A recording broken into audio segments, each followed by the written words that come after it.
નમસ્તે. એક સરસ વાત જાણીએ. આપણે જેવું બોલીએ છીએ ને એવું લખતા નથી, અને ઘણીવાર જેવું લખીએ છીએ ને એનું ઉચ્ચારણ પણ આપણે એવું ને એવું કરતા નથી.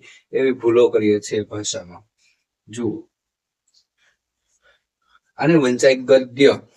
આપણે ઘણીવાર એને ગધ કરી નાખીએ છીએ. જેમ કે વિદ્યાર્થી, ઘણીવાર વિદ્યાર્થી બોલીએ, પણ જ્યારે એની ધ્વનિ શ્રેણી છૂટી પાડવામાં આવે ને ત્યારે વ પ્લસ ઈ પ્લસ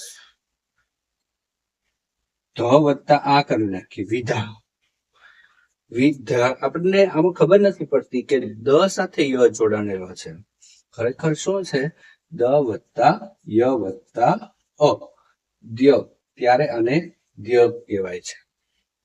તો આવા ખાસ ધ્યાનમાં રાખવી જોઈએ કે આવો લિપિ ચિહ્ન દ સાથે ય જોડાણેલો હોય છે. જ્યારે તમારે કોમ્પ્યુટર ટાઈપિંગમાં આ શબ્દ લખવો હોય, દ્યા કે દ્ય, ત્યારે શું કરવું પડે? કેપિટલ. ત્યારે શું કરવું પડે? કોમ્પ્યુટરની કીમાં ડી દબાવવું પડે. ડી પછી વાય પછી એ, ડી વાય એ. તો આવી લિપિ ચિહ્ન મળે. એટલે ખાસ ટાઈપિંગ માટે પણ ખૂબ ધ્યાન રાખવું પડે, તો જ તમને આવી લિપિ ચિહ્ન મળે છે, નહીતર મળતી નથી.